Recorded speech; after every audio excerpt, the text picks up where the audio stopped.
Happy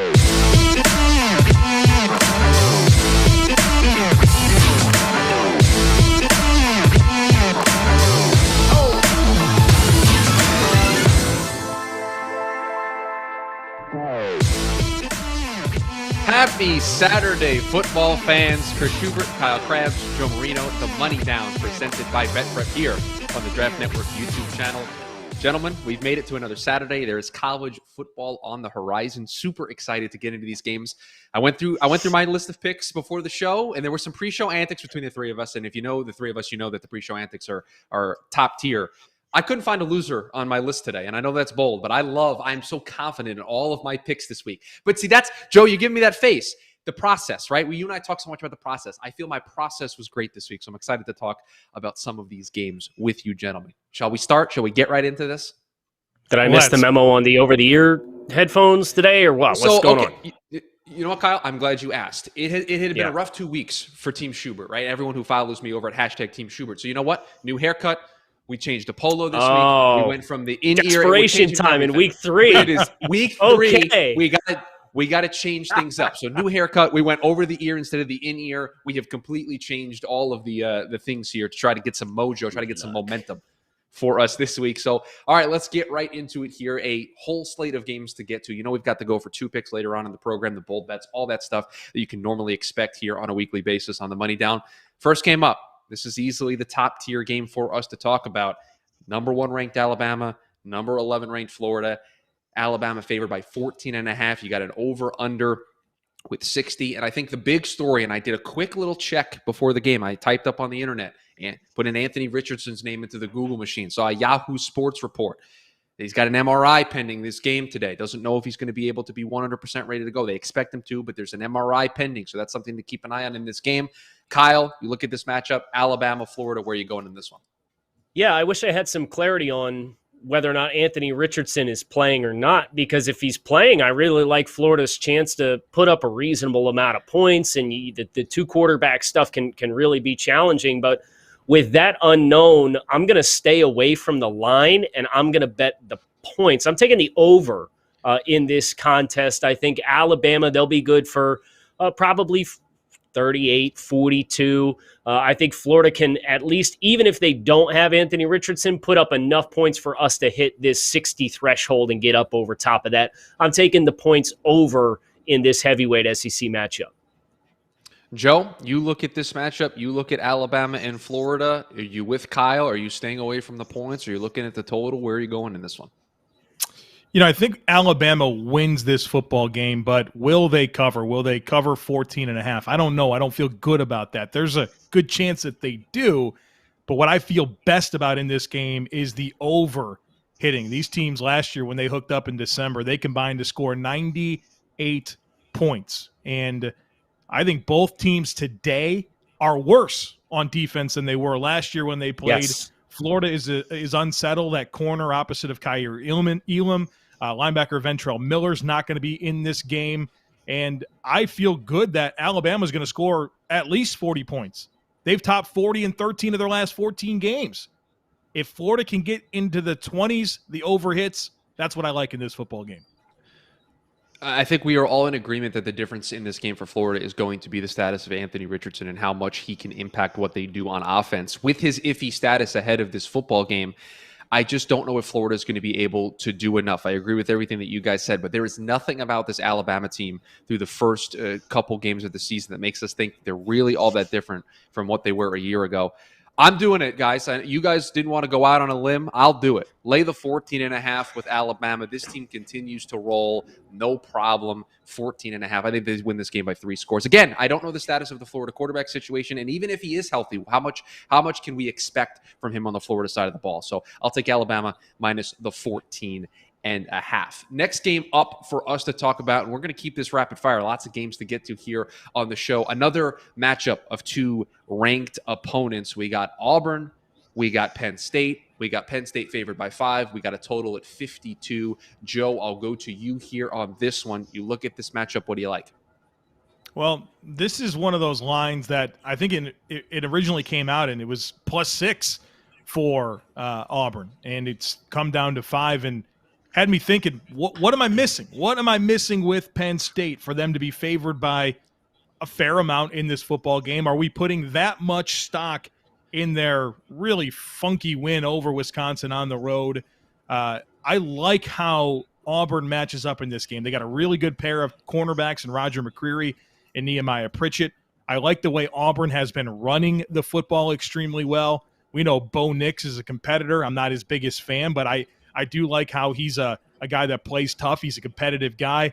And this feels like the moment so far in the season where I think Penn State crashes down a little bit. I like the confidence that Auburn's playing on offense with Brian Harsin, even if the level of competition that they face has been a little bit underwhelming. I just feel like Penn State gets too much credit in this football game. I like Auburn +5. Kyle, you're the Big Ten regional scout. I am. Penn State hosting this Penn Auburn State team. alumni. Penn State alumni as well.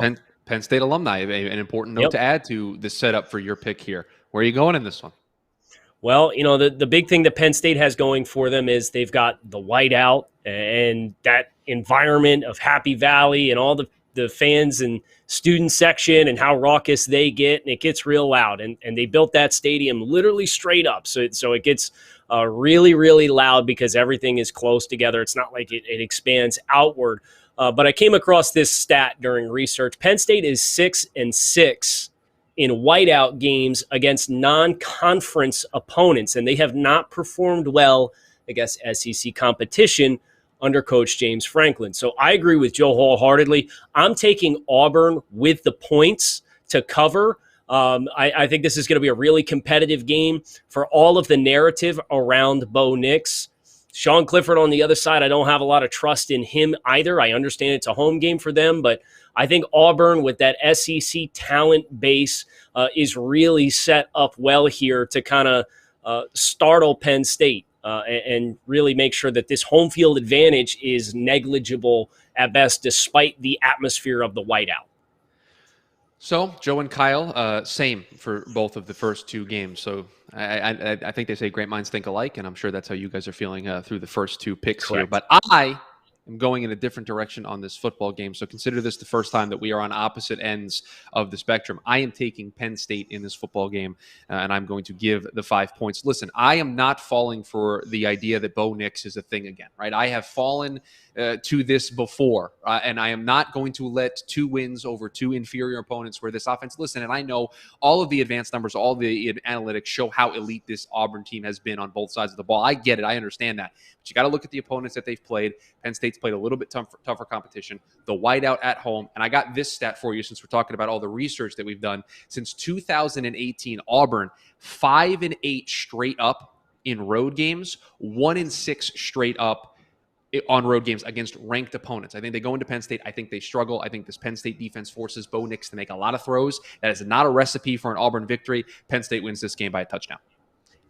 Where's my Desmond Ridder hive at? Because Cincinnati, Indiana is the next game for us to talk about here on the program. Cincinnati, 3.5-point favorites on the road here against Indiana. You got a total at 50. Kyle, Desmond Ridder getting a lot of love. The Cincinnati team getting a lot of love. Where are you going in this one? Well, from my understanding, money is just pouring in on Cincinnati, and the line just has hardly moved at all. I think it started at 4. So that's a little eyebrow raising. Almost feels like the lines and the books know something we don't about this game. But go ahead and call me a sucker. I'm going to take Cincinnati -3.5. I understand they're going in, they're playing against Big Ten competition, and Cincinnati has not necessarily played a lot of Power 5 competition. I will say they have played in the Luke Fickell era after year 1. They have played 6 games against Power 5 competition. They are 4-2 straight up in those games. They lost to Georgia by 3, and they lost to Ohio State by 42 back in 2019. So this is the best version of Cincinnati, in my opinion, that we've seen. Indiana is clearly down versus what our expectations were of them. I do think Cincinnati goes on the road, takes care of business, wins this game. All we need is by more than a field goal, and I like those odds. Joe, I think it's because we've known each other for so long, but Kyle mentioned Cincinnati and Georgia, and in my head, I imagined you saying what you say every time that game gets brought up of, oh, tight end just runs the right route, Cincinnati wins the football game. Like every time we bring up that game, you bring that up. So just the minute Kyle said that was exactly what I thought. In this game for you, Cincinnati, Indiana, where are you going? Yeah, I'm in on the Bearcats. I think this is a team that I like where they're at. They've handled their business, a couple of tune-up games before this one, lopsided wins over Murray State and Miami, Ohio. Indiana struggled with Iowa in week 1. They bounced back with a lopsided win over Idaho in week 2. But I just feel like Cincinnati's at a better place entering this football game. Kyle mentioned the Power 5 experience playing against Power 5 foes that Cincinnati has, and especially Desmond Ridder. They've knocked off UCLA a couple of times. They beat Virginia Tech. They beat Boston College. Next up is Indiana. I think they handle their business. Cincy's a balanced team, a great defense, an NFL secondary. Sauce Gardner, a first-round type cornerback prospect, a good pass rusher, and Najee Sanders. Desmond Ridder is making his case to be potentially QB1 in the coming draft. They got a good running back in Jerome Ford. I don't know what the path is for Indiana, especially with how they look so sluggish against Iowa. And I think Cincinnati presents a lot of the same issues and challenges that they face, but with a better and more dynamic offense. Give me the Bearcats to cover in this game. Yeah, I think when you look at the Cincinnati team, obviously the first place everybody goes is Desmond Ridder, especially for us here in the draft circle. We talk about Desmond Ridder, and we're trying to figure out who QB1 is for this cycle. But, Joe, you mentioned, I think, the player that I want to focus on a little bit here, at least in my explanation for why I am also taking Cincinnati minus 3.5. I'm not going to, set up a big, elaborate explanation to just go Indiana. I am also in on Cincinnati minus 3.5. Sauce Gardner, I pulled some numbers. I found some numbers on this. I have to read these off of the page in front of me because I need to actually make sure I've written them down correctly. In his career coverage stats, 598 coverage snaps, 0 touchdowns, a 35.3 passer rating allowed, according to Pro Football Focus. That is absurd how good he is in coverage. This defense does not get talked about enough. They make so many good plays. That secondary is elite. Cincinnati wins this game comfortably. I'm not worried about laying the 3.5. A clean sweep for us, gentlemen, on that game. Feels good. I'm not surprised that Cincinnati is the team. Yes, Kyle, go ahead. I'm dropping my second mock draft for the 2022 season. Sauce Gardner, top 25. Wow, so that's listen, you only get that on the money down. You get a little tease. Little tease. Oh, little tease. Joe, that's the worst dad joke of all time. That is the worst dad joke of all time. Give me a week. I'll top it. Don't worry. Joe. Yeah. Virginia Tech, Michigan State, Miami. I skipped ahead. Sorry. I skipped ahead of the games here. Michigan State, Miami, the next game up. Miami, 6.5-point favorites, over under at 57. Kyle, I'll start here with you. You and I were all in on Miami last week to cover against App State. That was our unifying moment on the show last week. So here they go. Miami returns for the third straight week. They find themselves in the money down rundown. Where are you going in this one? Yeah, so I am taking the University of Miami to cover the 6 points. Doing it again. I know I'm an idiot. 6.5. Excuse me.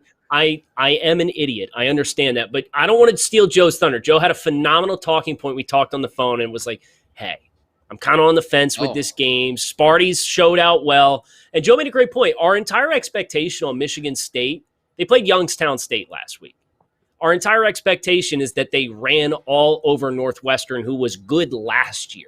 And we don't know what Northwestern actually is. So I would subscribe. We don't know exactly what Michigan State is right now. Whereas Miami, App State, they didn't cover against App State. They also gave up a kick return for a touchdown that cost them the cover. They would have been perfectly fine if not for that special teams play. And one bad tackle in the open field for like a 60-plus yard touchdown. So I do think Miami has a speed advantage in this game, and I'm going to save the best talking point for Joe, but I will say I've seen some adjusted spreads that are close to double this number in favor of Miami. So if you can give me Miami for less than a touchdown, I'm taking it. Joe, go ahead. Kyle sets you up there. Dunk the basketball. Put up the teamwork graphic. Makes a dream work. I'm in on Miami minus 6.5, and Chris is going to regret his pick here in just a moment.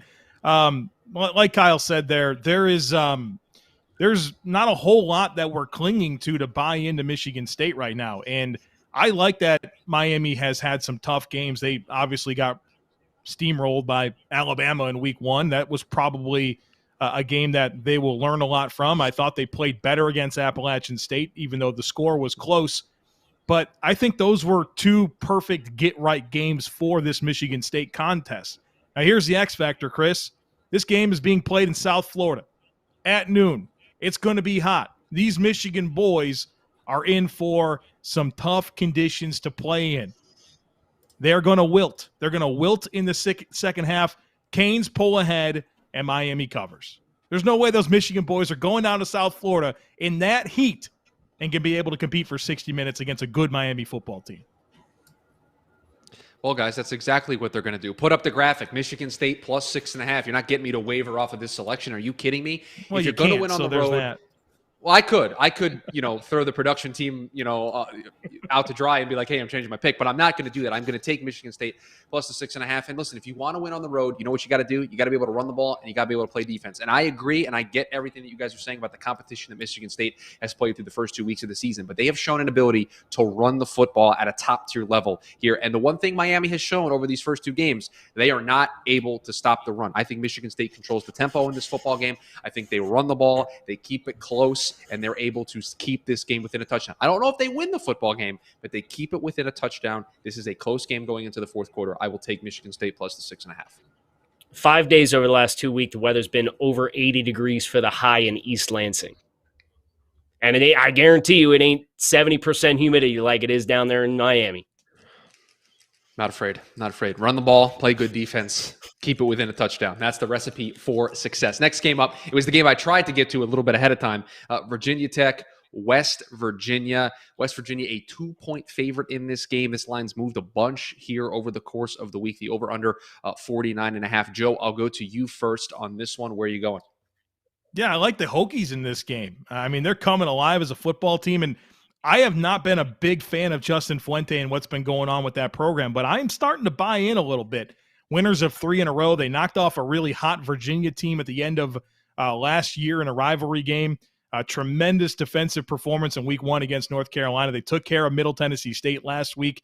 Meanwhile, West Virginia, they fell to Maryland in week 1. I don't trust their quarterback. I don't trust their defense. The Mountaineers couldn't run the football against Maryland. The Hokies are getting points. Easy choice here. Go Hokies. Kyle, the battle for the Black Diamond Trophy on the line here in this game. I will have everybody know West Virginia has not beaten Virginia Tech since 2003. So that's how far back you have to go. And it's just a lopsided, a one-sided rivalry here. So are you joining Joe in this Virginia Tech +2 crusade? I'm trying to figure out what I'm missing that has West Virginia -2, other than the fact that this is at Milan Puskar Stadium in Morgantown. I'm not inspired by Jared Dagey at quarterback for West Virginia. Joe's mentioned Virginia Tech and the quality of win resume that they have, particularly kind of shell-shocking North Carolina to open the season. West Virginia was in a total dogfight against University of Maryland, who struggled to beat Illinois, and I understand Brett Bielema is there at Illinois now, but I think that Maryland win is looking less and less quality at this point in time. So give me Virginia Tech +2 to take care of business and go into Morgantown and take the dub. So you guys both took Virginia Tech, and you gave yourself the 2 extra points. Let's just go straight up. Virginia Tech money line in this football game. I do not try, and this pains me, right? This hurts me to go against my team here, but I do not think that they're able to throw the ball effectively. They just aren't going to be able to find that success. The defense is not what it was a year ago. They were pretty good defending the pass last year in that shortened season. I don't think they've had that success so far through the first 2 weeks of this season. Virginia Tech can throw the football. I think they do enough, and I do not trust this West Virginia defense to keep this game close. So I will take the Virginia Tech money line in this one, and the Black Diamond Trophy will stay with Virginia Tech. Next game up. Oh, look at this. I didn't even know that this was the next game up. Arizona State, my alma mater, taking on BYU in a road contest. Another contest between 2 ranked opponents. ASU, a 3.5-point favorite on the road, and over-under at 50.5. Joe, where are we going in this one? You guys clowned me last week for taking BYU +7 at home against Utah.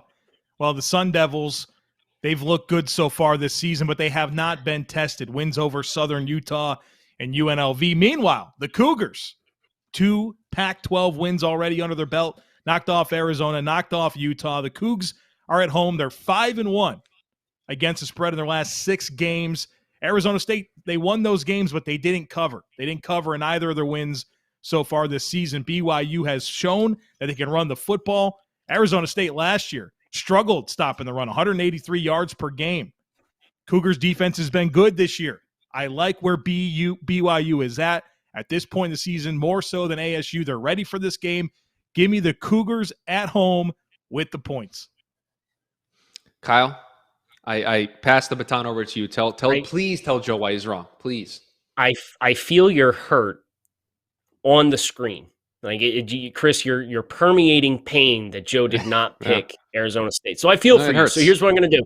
Joe made a great point. Arizona State covering, right? And that's been problematic. So what we're going to do is I do think Arizona State wins this game, but I'm not confident with 3.5. It's a weird number. So I'm just taking the Sun Devils on the money line. I think that's where I feel most comfortable finding the happy medium between protecting myself from potentially lack of cover at 3.5. But the better team, in my opinion, is Arizona State. So give me Sparty, money line, straight up they're winning this football game. So here's what I will add to that conversation. And this ASU team in both of those games, by the way, 30-plus point favorites in both of those games. So, I'm not surprised that they maybe struggled a little bit in both of those games to cover. But I will add this. They've started slow in those games on offense, and their defense, which has been fantastic through these first two games, has had to keep them in it so that they can get this offense rolling. I do think this BYU team is a better football team than both of the teams they played in Southern Utah and UNLV, and I think BYU can do enough to slow this game down a little bit. So we go into the second half, we go into the fourth quarter, this is a one-score football game.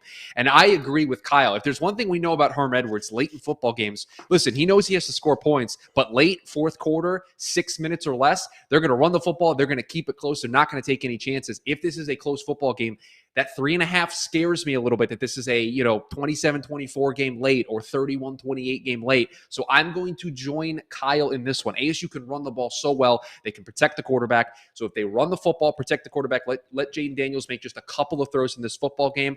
I don't know if I trust them to win by more than 4 points. So I will also take the money line in this football game. Great minds, Chris. Let's hit him with it. Kyle, hit him with it. A little forks up here on the program. Sorry, Joe. Next game up, Virginia, North Carolina, a battle in the ACC. We look at this game. North Carolina, I believe they are an 8-point favorite. You got a total at 66.5. I believe it is the biggest total. I'm looking at the screen here to decide the biggest total that we've had so far here on the show. Kyle, where are we going in this one?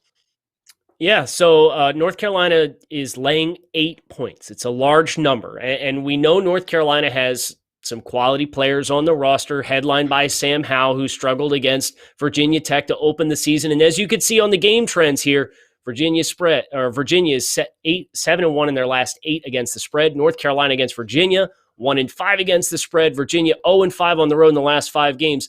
So what's not covered here? The offense. Both of these teams, they play fast. They like to score points. So go ahead.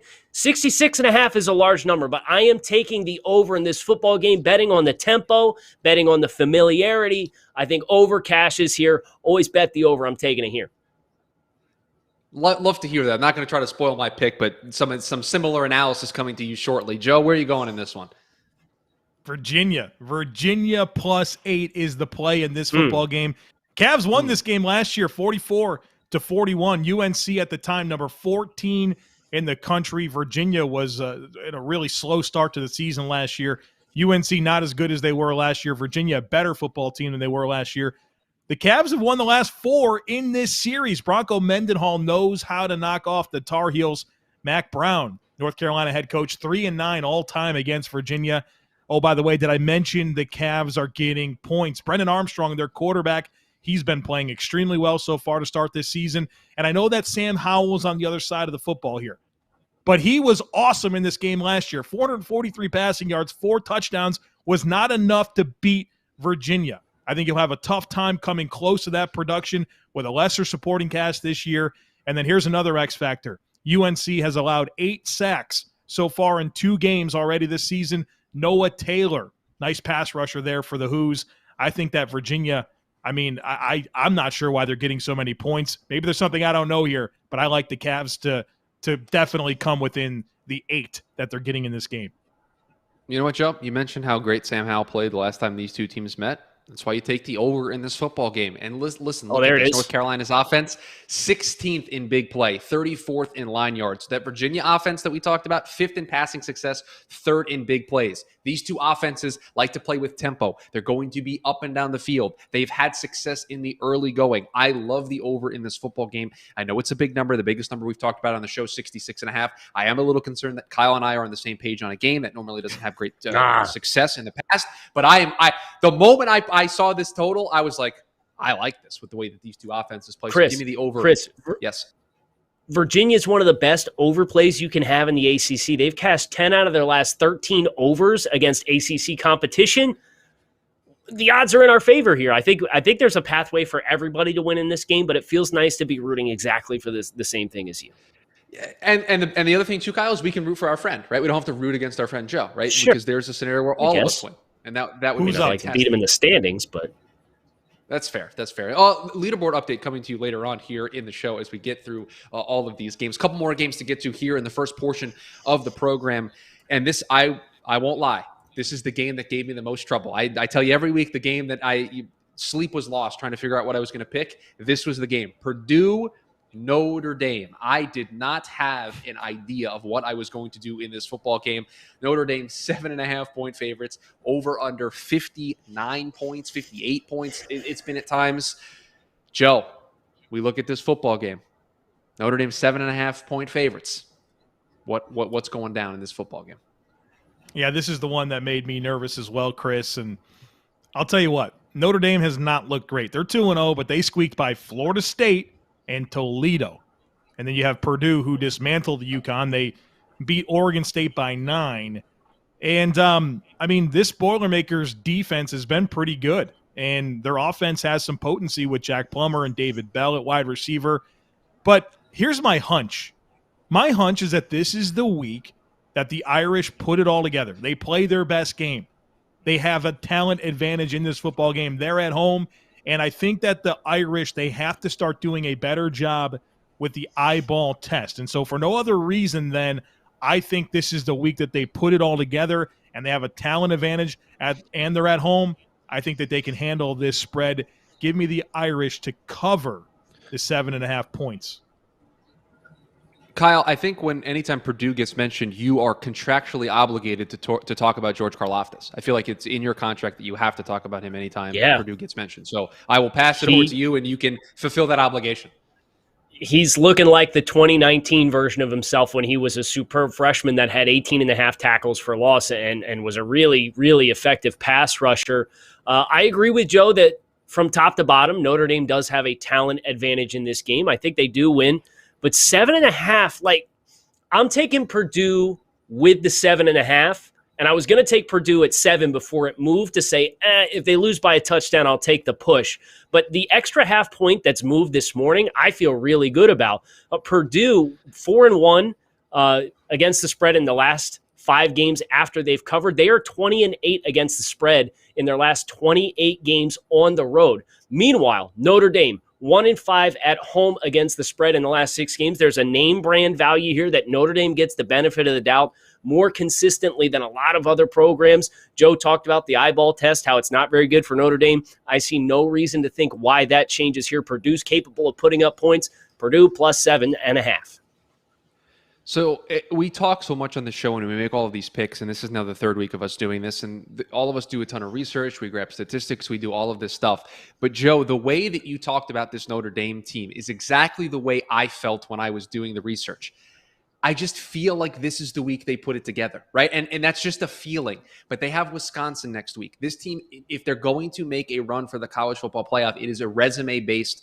They need to have a good resume. They need to have wins that stack up that are impressive. They cannot just escape Florida State. They can't just escape Toledo. They need to have a marquee game where we went out there, we showed how talented we are, we were the better football team. And they have a big game coming up next week. They have Cincinnati coming up on the schedule as well. This team needs to start putting together victories in big fashion. I think this is the first time they do that. They put it all together. They protect the quarterback. They're able to run the football. So I'm with Joe on this one. I am going to lay the 7.5 with Notre Dame, and this is the week that they put it all together.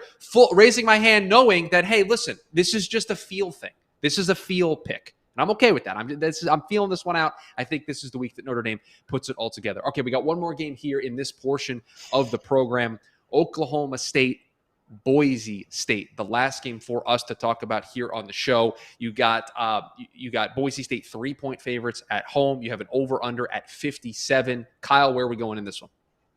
Yeah, this is the total wild card game as far as I'm concerned. I thought about betting the under, and I understand, Chris, you're going to make a point about some weather concerns there, but I had a really hard time with Boise State and Oklahoma State taking an under on 57. It's such an odd number. So what I am going to do is I'm going to take Boise State at home, laying a field goal. Listen, Boise is 5-1 against the spread in their last 6 games at home. Oklahoma State 7-1 against the spread on their last 9 games total. It's that trend that really pops to me. It's an odd matchup, some unique teams. Oklahoma State playing an out-of-conference game against Boise State.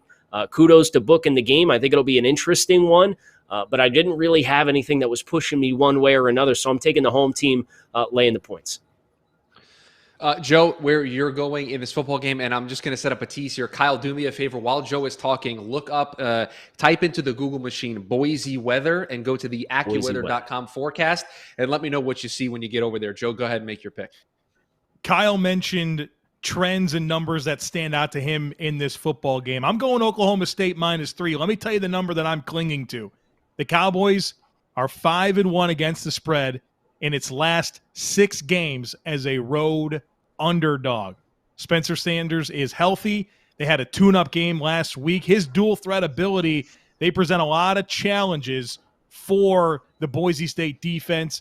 Boise State, they surrendered 573 points, 573 yards, 36 points to UCF. Both teams have struggled to run the football, and that's why I like the passing game advantage that I think Oklahoma State has in this football game. I think they go on the road, and they take care of their business with a win. All right, meteorologist Kyle Krabs, what did you find when you looked up this football game? What does it say there? Is there a big red box up at the top? There is a big red box up at the top. Says wind advisory, gusts up to 50 miles per hour expected from 4 p.m. to 8 p.m. Mountain Standard Time. So right smack dab when they're going to be playing this football game. These two teams cannot run the football. Go look at what they've done through the first 2 weeks. 54 yards in week 1 for Oklahoma State against Missouri State, and their leading rusher in their game against Tulsa last week was their quarterback, Spencer Sanders, who's just coming back from being in the health and safety protocol. He had 62 yards. Boise, it's even worse. 20 rushing yards in week 1 against UCF, and their leading rusher only had 45 yards against UTEP in their 54-13 blowout last week. Big-time wins. There's potential rain in the forecast in this football game. These teams can't run the ball. This game is going to grind to a halt. You see that number 57? This is not your normal Oklahoma State, Boise State game. You got weather. You got two teams that can't run the football. I'm taking the under in this football game, fully anticipating there not to be a gust of wind in sight and this game to score 70 points. Just so you know, I'm fully prepared for the weather to do me wrong here, but the weather forecast doesn't lie. That big red box that says weather advisory, wind advisory, we're taking the under in this football game at 57 points. That's it for the first slate of games, gentlemen. Some great picks here, some great analysis, but we got more stuff coming up here on the show. Coming up next here on the Money Down presented by BetPrep. Patrick Everson, you see him on both the Saturday and Sunday versions of this show from Props.com. He is going to join us for the BetPrep breakdown, get some insights from Vegas. We will do that next here on the Money Down presented by BetPrep. What's up, Falcons fans? It's Joe Marino from the Draft Network, and I'm here to talk about my pick for the Atlanta Falcons in my latest mock draft. And everybody knows that the Falcons traded away Julio Jones and that Calvin Ridley is the new number one receiver for the Atlanta Falcons. They've got an exciting young tight end in Kyle Pitts. But when it comes to the receiver position, outside of Calvin Ridley, there's not a whole lot for Matt Ryan to work with. And that's why I have them picking Ohio State wide receiver Chris Olave in my latest mock draft. Just think about this. You pair Chris Olave with Calvin Ridley, and all of a sudden you give Matt Ryan two dynamic route runners that know how to get open. And that's going to be such an asset for Matt Ryan, who's, let's face it, getting towards the end of his career. And so getting guys that can get open, you factor in a Kyle Pitts, you know that Arthur Smith wants to run the football. And you can just see the ingredients coming together for this offense to take form. And so I just love this idea of having these explosive, dynamic route runners to give Matt Ryan every opportunity to succeed late in his career. So this would really change the perception of what I think they have in terms of weapons in the passing game. And I still think that they need another piece. Chris Olave can really answer that question. Watching, I hope you'll take a moment to like and subscribe to our channel, and definitely leave a comment and let me know what you think of my pick for your team.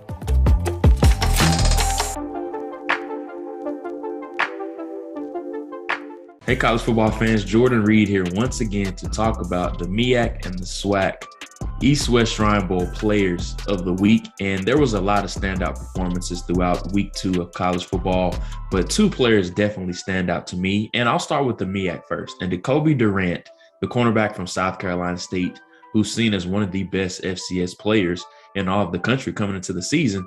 This was a resume game for him against a quality opponent in Clemson, and he went down and got 2 interceptions, which is huge for his draft stock, just because the first game that scouts are going to put on is the highest quality opponent that he has on the schedule, and that is going to be against Clemson. He went down, he had an interception early on in the first half, and then he collected another one in the second half as well. So keep an eye on Jacoby Durant, a player whose star is definitely shining and his stock is definitely rising. And South Carolina State is known to put these types of players into the league, Javon Hargrave, and then also Darius Leonard as well. So Jacoby Durant is just the next person in the pipeline.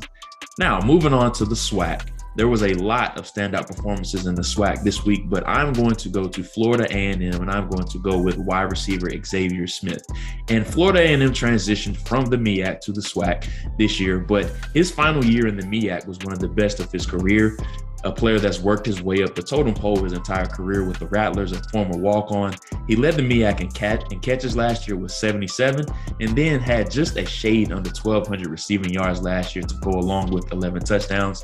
And he is putting up those same type of numbers, getting a big victory over Fort Valley State a week ago, 34-7. And he went out and had 5 receptions for 73 yards and a touchdown as well. But he not only can impact the game receiving-wise, but also special teams. He's a standout kick returner and also punt returner as well. So Xavier Smith gets my SWAC player of the week.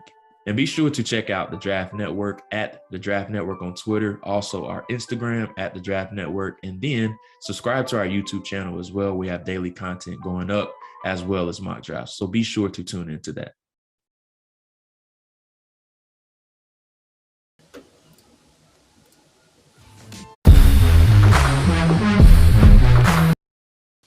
Welcome back to the Money Down presented by BetPrep here on the Draft Network YouTube channel. Chris Schubert, Kyle Krabs, Joe Marino here. And as we are every Saturday and Sunday here on the show, we are now joined Patrick Everson, props.com, for the BetPrep breakdown. Patrick, what is going on? Another fantastic weekend here of college football action. We're going to jump right into it. Got a couple of games we want to run by you. And I think the big one, the one that everyone's kind of circling, that matchup, number 1 Alabama, number 11 Florida. What are you hearing? Yeah, this is interesting. 15.5 Alabama, down to 14.5. And in talking late last night, early today, Scott Shelton at BetMGM Nevada here in Vegas, just up and down Las Vegas Boulevard. Even though that number's down a little bit, tickets 3-1 Alabama, money 4-1 Alabama. Scott said there's a lot of money on both sides in this game, and we still obviously got a little bit of time, before kickoff here. Some sharp play on the underdog is what helped bring that number down, but again, it's all Alabama. And it'll probably continue that way, throughout the day. The over is up, as you probably have alluded to on this game as well. Pretty heavy money, heavy tickets, and even heavier money to the over on this contest. Yeah, Kyle and Joe both have the over in that game. I took Alabama, so we are basically we are with everybody else here in this one. Next game up, another matchup between 2 ranked teams. We got Auburn, we got Penn State. This is an interesting one. It's a 5-point game. Penn State at home, the whiteout SEC team going on the road. This is fascinating for a ton of different reasons. Yeah, no question. And one of those reasons is that the line is down to 5. I think Twin Spires even got to 4.5 at one point last night and then went back to 5. BetMGM Nevada, again, was talking about this with Scott Shelton. Two-way play, tickets 2-1 in favor of Penn State, money just over 2-1 in favor of Auburn. And he said, what helped bring this line down was sharp play on the road dog here. Even at +5, he said late last night they were seeing, sharp play on Auburn +5. So I definitely thought that was fascinating that number's come down as much as it has, and curious to see how it rebounds throughout the day. There's a lot of time for this to percolate, several hours. So it'll be interesting to see if the public comes back in on the home favorite, the whiteout game, all the things that you guys alluded to. Game day's there, the whole scene. Yeah, that'll be a fascinating thing to keep an eye on over the next couple of hours to see what happens with that football game. And the next game up to talk about, and Joe, I think it was you that mentioned it when we were talking about this game earlier, Cincinnati 3.5-point favorites against Indiana. Is there something we don't know that why Cincinnati is only a 3.5-point favorite in this game? So Patrick, I'll turn it over to you here. Cincinnati in this game, where's the money in this one? Yeah, well, it's all Cincinnati, so it's an interesting question. BetMGM Nevada got open 2.5, got as high as 4, and then went back to 3.5. But Scott Shelton said it's all one-sided. Sharps and public on the favorite. Tickets running about 8-1, money about 7-1. Again, he said it's all on the favorite. Said could be one of the bigger decisions of the early kickoffs. These ones starting up soon here, noon Eastern, 9 in the best time zone. Oh, you know what, Patrick? That's a great shout by you. West Coast, best coast in terms of being able to watch sporting events. And yeah, I mean, I think, guys, correct me if I'm wrong, that's the only game we were in unison on, right? Is the Cincinnati game where we all took Cincinnati and we laid the 3.5 just because it felt like a no-brainer to us with that points. And clearly that's the way it is playing out in Vegas. Patrick, any other games, any game in particular, any certain side that has piqued your interest that you have seen here over the course of you talking to folks over the last couple of days? Well, I thought one thing that was interesting, I'm going to give you two things. There's the last point I think is fascinating, but I'll throw Purdue Notre Dame out there just because Notre Dame is such a public team. And what I thought was interesting was Zachary Lucas at Twin Spire Sportsbook saying he feels like Notre Dame 7.5. Some people have seen 8. He feels like, and you guys alluded to it a few minutes ago before you had me on, I was listening in, that this, one of you did, that this might not be a bad spot to get Notre Dame. You might be getting some value here. Maybe this is the week where they kind of start getting it together. And he indicated the same thing. He said, look, I think there may be value in Notre Dame this week. The public perception is low, and maybe that number should be higher than it is. So I thought that was interesting. And the first play out of the gate on Notre Dame at Twin Spires at -7 back on Sunday, Monday was sharp play to take that to 7.5. But this is what I think is a really interesting stat. Now this may continue to this morning. I haven't talked to BetMGM Nevada this morning, but late last night, Alabama first half, as the three of you and a lot of your listeners probably know, is a very, very popular bet and has been over the last couple of seasons. Last night on the first half spread, 8.5, Alabama 8.5 against Florida. Late last night, like midnight, there were 0 tickets and $0 on Florida plus 8.5. Every ticket, every dollar was Alabama minus 8.5. There wasn't a single nickel on Gators first half, which I think is fascinating. Wow, that is fascinating. And you're right. That's one of those popular plays that people have. Just take Alabama in the first half. You don't know what they're going to do in the second half, especially in the first couple weeks of the season. And to have $0 be on Florida, I think shows you how people rate this Florida team. Patrick, we always appreciate the insight. You're back tomorrow with the NFL crew, getting them ready for the Sunday slate of games, so we'll look forward to that. But we thank you for giving us a little college insight on where all these things lie ahead of kickoffs here. And just, 32 minutes from now, we got football starting, so it should be a lot of fun. Absolutely. Thanks for having me, gentlemen. Have a great day. You as well. Thanks, as PatrickEversonProps.com. Yep. That little note there that he added at the end about that first half over $0. Now, there's not one person walking around somewhere in Vegas with a ticket for the first half spread for Florida. Are you kidding me? It's crazy. Absolutely crazy in that football game. Guys, we got a leaderboard to update everybody on. We got go for 2 picks to make. We got bold bets to make. All of that right around the corner here on the Money Down presented by BetPrep. You see Kyle put it up. We go for 2 best bets. All of that to wrap up the show next here on the Money Down presented by BetPrep.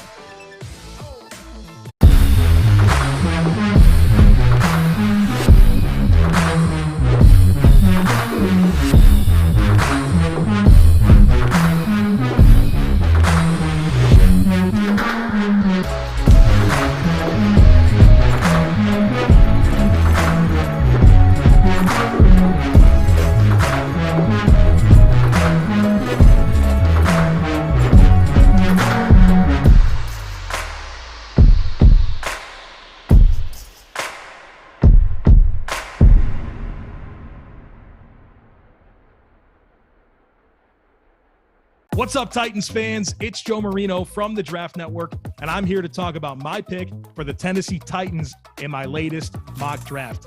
And after all the struggles that the Tennessee Titans had on defense last year, they've made sweeping changes to this unit.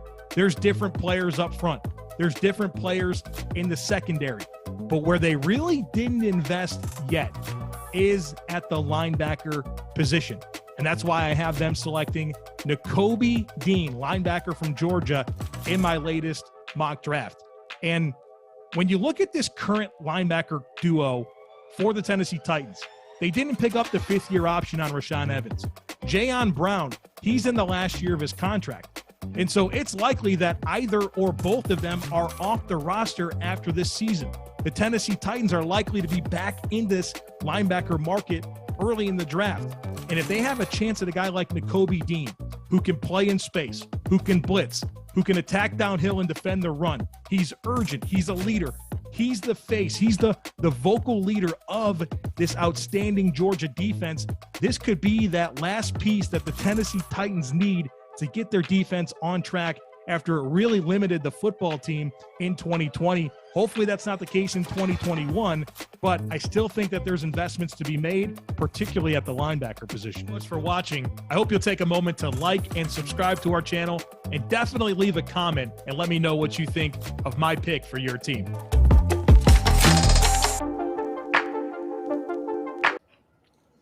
Welcome back to the Money Down presented by BetPrep here on the Draft Network YouTube channel. Hope everyone is having a great start to their Saturday. Chris Schubert, Kyle Krabs, Joe Marino. Listen, we see everybody in the chat. We see you talking, making picks, giving your thoughts out there. I got it up on the other screen. I'm keeping an eye on it.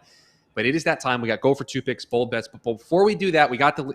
We got the leaderboard that we have to put up. And listen, it's a marathon, not a sprint. We got a lot of weeks to play here, and it's not going all here for the team here. So Joe in third, I'm in second. Kyle right now leads, but none of us in the positive. So we got to get going in the right direction. And I think that's what week 3 is going to. I said yet.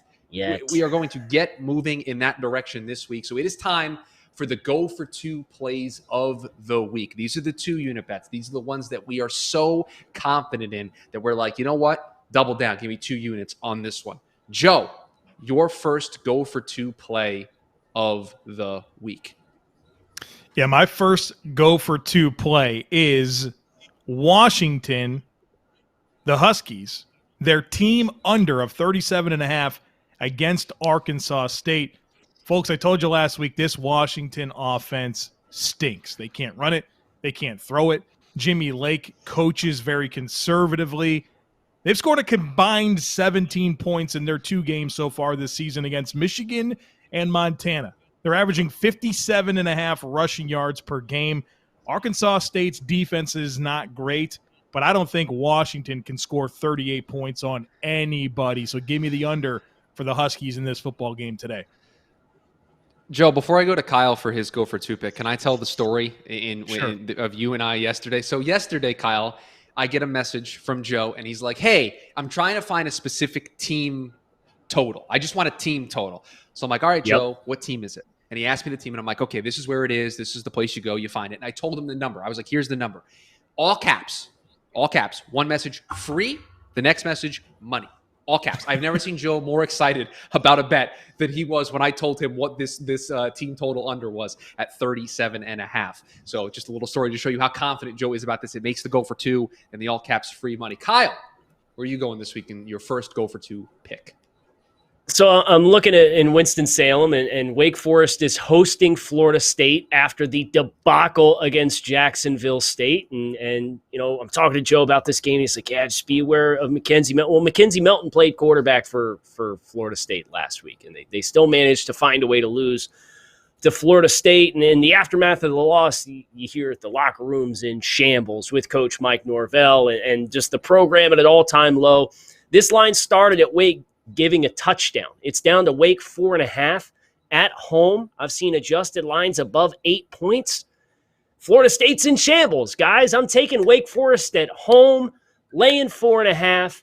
I love the fact that this is less than 6 points. So, you know, even if you get a touchdown with something weird on an extra point or something like that, we're still going to be in good shape. I trust Wake Forest to take care of business at home against a Florida State program that is just in a tailspin. It goes further out of control this week against Wake. So we talk a lot of football, the three of us, doing the podcast, doing this, and we talk just all sorts of different things, especially when we do research for this stuff. We're sharing thoughts, seeing if there's a piece of information that one of us hasn't found. And I found a game that I love for the Go for Two. And in the pre-show, when we talked about what our Go for Two picks were, and I showed what mine was, Kyle was like, I almost took this one. I almost was on this one with you. I like the over in Oklahoma, Nebraska, 62.5. Listen, if there's one thing we know about Oklahoma, they're going to be able to score. Even in that game where Spencer Rattler didn't play particularly well the first week of the season against Tulane, his team still put up 40 points. Even if he struggles, they're going to be able to move the football. Nebraska can move the football as well. The question is, can they keep up defensively and make enough stops? I think the answer to that question is no. And if Oklahoma gets out to the big lead that I think everyone anticipates, this spread is like 22.5 at last check. Guess what? Nebraska's going to throw the football down the field, and Martinez can do it. Adrian Martinez is able to make those throws. So I think this game gets to the over. I will take 62.5. You got two offenses that can move the ball up the field and two teams that are not known for really playing great defense as of late. So that's go for two pick number one. Now we got our second one. This is the second bet that we're making. We're putting 2 units down. Kyle, where are you going this week? So I am looking at Coastal Carolina, ranked number 16 in the country. They're in Buffalo. And I like the over in this game. It's at 58. And listen, the chance, they put up 52 on the Citadel. They put up 49 on a Big 12 team in Kansas. I know it's Kansas, but it's still a Big 12 team nonetheless. I think Buffalo is going to be able to do their part. I think Coastal, applying the same thought process that we went through in the Florida-Alabama game, I think Coastal can take care of business and score 40 points. They've scored 101 through the first 2 games of the season. Why can't they put 40 up? And if they do, Buffalo, you got a low Florida meet for us to hit the over in this football game.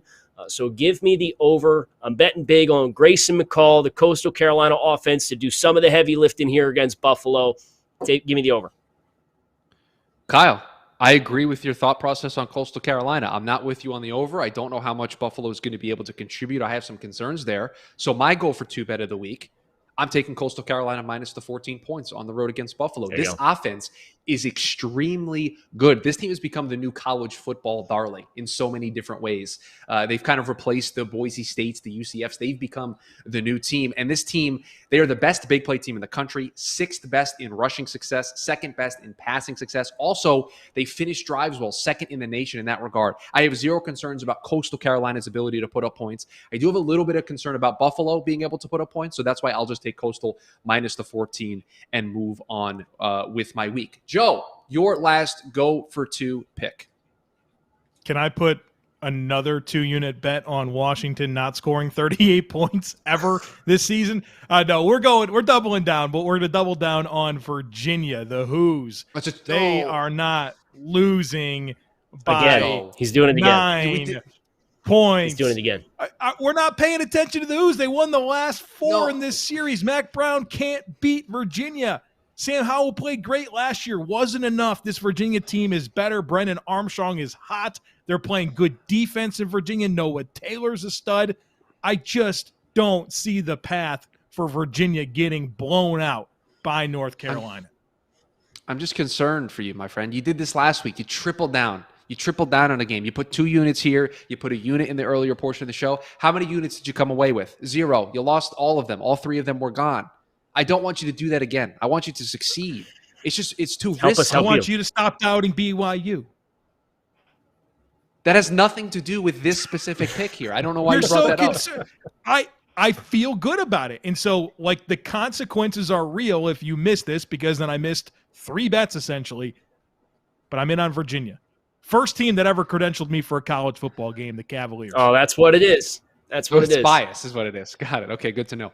Bold bets time as we wrap up this portion of the show. And we'll get you out of here, guys, early. We got 15 minutes, so you'll be able to make your plays. We'll get everybody out of here. These bold take bets, they do not count for the leaderboard. These are just things that we're calling our shot on that we think could happen, and so we'll take our chance. Joe has petitioned in production meetings to have the bold take numerous times. Bold take bets to count if you get them right, but to not count if you get them wrong, which I think is a great strategy by Joe. It is not passed the production smell test yet. The production team not in favor of it. So the bold take bets, Kyle, will go to you first. Your bold take bet for this week. Yeah, so Iowa-Kent State. I was favored by more than 3 touchdowns in this game, and for that reason, you can go ahead and put me down for Kent State to cover the plus 22.5, 23, whatever this line is sitting at right now. And here's the stat. Kirk Ferentz, during his entire career at Iowa, hits 38% of the time when his team is a double-digit favorite. So I know this Iowa defense is dominant, and they're really good. You got quarterback Dustin Crum on the other side for Kent State. I think he'll be able to at least put up a reasonable amount of points.